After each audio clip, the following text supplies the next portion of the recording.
गुस्सा तो कैसे निकाले साहब, सुल्तान को तो बोले कैसे। तो उसने क्या किया, एक लेटर लिया इस प्रकार से, और लेटर लेके उसके अंदर उसको जितनी गालियां आती थी ना वो सारी लिख दी, और सारी गालियां पूरी भड़ास, मतलब कहीं पे जाके कोर्स करके आया था गालियां कैसे कैसी होती है, अब्यूजिंग वर्ड्स, और वो सारे लिख के। तो उसने लिखा, तो देखो आपके अंदर कोई चीज होती है ना, तो या तो आप बोलते हो या लिखते हो या चिल्लाते हो तो आपका गुस्सा शांत होता है। उस आदमी को थोड़ा यूं, उसके दिल को ये चैन मिला, और फिर उसने क्या किया, उस लेटर को एक पत्थर के अंदर रोल करके मोहम्मद बिन तुगलक के खिड़की में फेंक दिया, बालकनी में। मोहम्मद बिन तुगलक सुबह सुबह उठा, उठ के उसने इधर उधर, वो जैसे बालकनी के अंदर पहुंचा तो वहां उसने देखा लेटर आया हुआ है।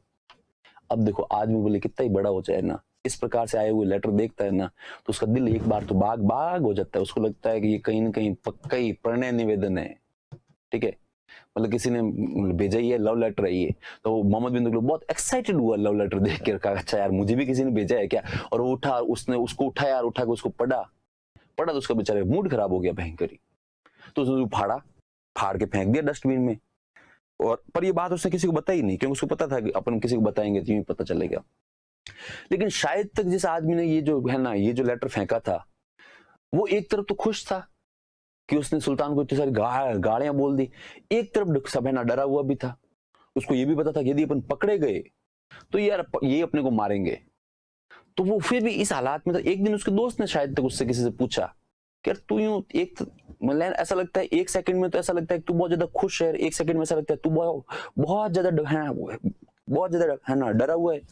तो वो शायद उसने अपने दोस्त से बताया कि हर बात तेरी बिल्कुल ही सही है, खुश तो इसलिए हूं कि ये जो सुल्तान है ना, मोहम्मद बिन तुगलक, ये सारा रात दिन अपने को यार जानवरों की तरह ट्रीट करता है, हर बात पे गालियां ही गालियां बोलता रहता है। तो उसने कहा तो मेरे अंदर इतना गुस्सा आया हुआ था कि मैंने एक दिन बदला ले लिया। तो बदला ले लिया मतलब कैसे लिया, कि मैंने खुद ने इसको लेटर लिखा, खूब गालियां बोली जितनी आती थी तो है ना सारी सारी लिख ली, और फेंक दिया इसकी बालकनी में। लेकिन अब यार देख, मैंने लेटर लिखा इस बात पे तो खुश हूं, लेकिन डर इस बात का है पकड़ा गया तो मारेंगे। तो वो दूसरे आदमी ने कहा कि अभी तक पकड़ा नहीं गया ना, तो अब चिंता मत कर, पर मेरे अंदर भी गुस्सा है, मैं भी लेटर लिखूंगा तो देख ले, पर बस पकड़े मत जाना। तो उसने भी लिखा। उसके बाद में ये बात वायरल हो गई, वायरल हो गई तो और भी कुछ लोगों ने लिखा, और कुछ लोगों ने लिखा। तो एक दिन मोहम्मद बिन तुगलक को लगा कि कुछ ज्यादा ही हो रहा है। तो मोहम्मद बिन तुगलक ने एक दिन दरबार के अंदर अपने लोगों को इकट्ठा किया, और सारे अधिकारियों को, नौकरों को, चाकरों को, सबको बुलाया और कहा कि देखो भाई ऐसा है कि कुछ लोग मुझे अपशब्दों से भरे हुए पत्र लिखते हैं, ठीक है। तो अभी तक मैंने तुम लोगों को है ना बताया नहीं कौन लिखता है, मुझे उसकी जानकारी नहीं है, पर है तुम में से कोई न कोई। इसलिए एक काम करो कि या तो तुम लिखते हो तो है ना लिखना बंद कर दो, या फिर कौन ऐसे लिखता है उसको रोको और टोको। आज के बाद में यदि मेरे पास ऐसा यदि कोई पत्र आ गया तो फिर मैं तुम लोगों को सबको है ना साबाना सजा दूंगा। अधिकारियों ने कहा साहब हमें नहीं पता, हमने लिखा ही नहीं है। इसने कहा देखो लिखा किसने किसने नहीं मुझे इसकी जानकारी नहीं है, पर ध्यान रहे कंट्रोल। तो लोगों ने कहा ठीक है साहब। लेकिन जैसे मोहम्मद बिन तुगलक ने खुद ने सबके सामने एडमिट किया, जिनको पता नहीं था उनको भी पता लग गया। वो एक मारवाड़ी में कहावत है ना, काला काला गांव मत बाढ़ जे। तो कालो के ठीक याद दे रहे हो यार, मतलब कि पागल पागल गांव को आग मत लगाना। तो पागल कहता अच्छा अच्छा हुआ आपने ठीक याद दिला दिया मुझे, अच्छा गांव को भी जलाना होता है क्या। तो वैसे वैसे अब जब है ना बाकी वाले सब लोगों को पता लगा तो उन्होंने कहा अच्छा ऐसा भी है क्या, लोग सुल्तान को ऐसे लेटर भी लिखते हैं, पकड़े और नहीं जाते। तो फिर कहते हैं लेटर्स की है ना बाढ़ आ गई, बाढ़, खूब सारे लेटर्स आते थे रोज। तो मोहम्मद बिन तुगलक ने वापस एक दिन अपने है ना वो है ना सभी लोगों को इकट्ठा किया और कहा कि अब तो जो पत्र आते हैं ना उनकी संख्या बढ़ गई है, मौलाना संख्या जो है वो इंक्रीज हो गई है, बढ़ गई है। इसलिए वापस तुम लोगों को लास्ट बार चेतावनी देता हूं कि प्लीज ये हरकत मत करो और रोक दो।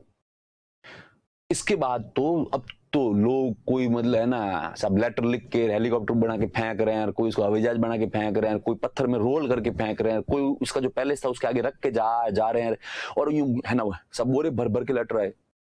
तब मोहम्मद बिन तुगलक को लगा यार इन लोगों को सबको दंडित करना पड़ेगा। तो उसने एकदम से घोषणा कर दी कि अपन कैपिटल ट्रांसफर कर रहे हैं, आज के बाद दिल्ली नहीं देवगिरी हमारी राजधानी होगा, और है ना चलो सब दिल्ली। और मैं तुम लोगों को 15 दिन का टाइम देता हूं, जिसको प्रॉपर्टी सेटलमेंट करना है वो कर लो, है ना किसी को बेचना खरीदना जो भी करना है यहाँ पे दिल्ली में कर लो, लेकिन अब अपन जाएंगे देवगिरी। तो लोगों ने कहा साहब क्यों, इसलिए मैं कह रहा हूं ना, और सबका चलना जरूरी है, जो नहीं साहब है ना चलने के लिए तैयार हुआ वो है ना मरने के लिए तैयार रहे। तो कहते तय दिन पर लाखों लोग दिल्ली छोड़ के सब रवाना हुए देवगिरी के लिए। मोहम्मद बिन तुगलक ने जब सब लोगों ने रहना दिल्ली छोड़ दिया तो अपनी आर्मी से एक एक घर घर चेक करो और कोना कोना चेक करो, कहीं ऐसा नहीं है कोई न कोई पीछे यहाँ पे छुप के रह गया हो। मतलब ऐसी जानकारी बरनी देता है। तो वो बरनी कहता है कि मोहम्मद बिन तुगलक ने पूरा दिल्ली चेक करवाया। दिल्ली चेक करवाने के बाद में वो जो एक कोई सैनिक आया का साहब कोई नहीं है, 2 आदमी है केवल, एक लंगड़ा है जो है ना चल नहीं सकता और एक मतलब अंधा है। तब वो तुगलक हंसता है, कहता है ये मेरी तरफ से सैक्रिफाइस, ये मेरी तरफ से बलि है इस दिल्ली के लिए, और वो सबको लेके जाता है।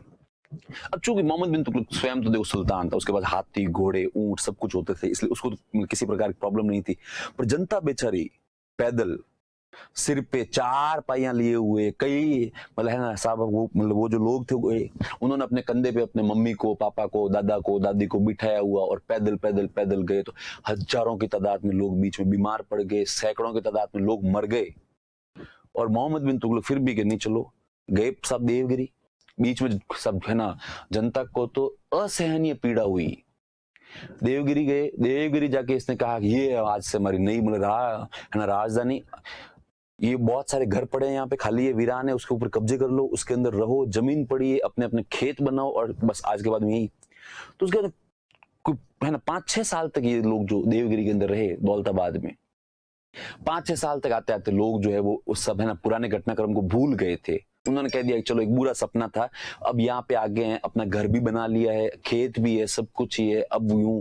तो ये मोहम्मद बिन तुगलक एक दिन जनता के बीच में जाके सब गया और कहा कि मतलब है ना कैसा लग रहा है, साहब आए तब तो खूब फोड़े पड़े थे, खूब ज्यादा दुख देखा था, पर अब ठीक है, अब फिर ऐसा लग रहा है कि लाइफ वापस जो ट्रैक पे आई गई है ऑलमोस्ट। इसने कहा अच्छा ऐसा है क्या? हाँ। तो फिर इसने एक दिन वापस से अनाउंसमेंट किया कि है ना चलो दिल्ली। जनता ने कहा क्यों? इसने कहा मेरा यहाँ पे मन लगता नहीं है। तो जनता ने कहा आप जाओ तो, कि नहीं मेरा एक्चुअली क्या तुम लोगों के बिना भी मन नहीं लगता है, इसलिए सबका चलना जरूरी है ना, सब चलेंगे दिल्ली।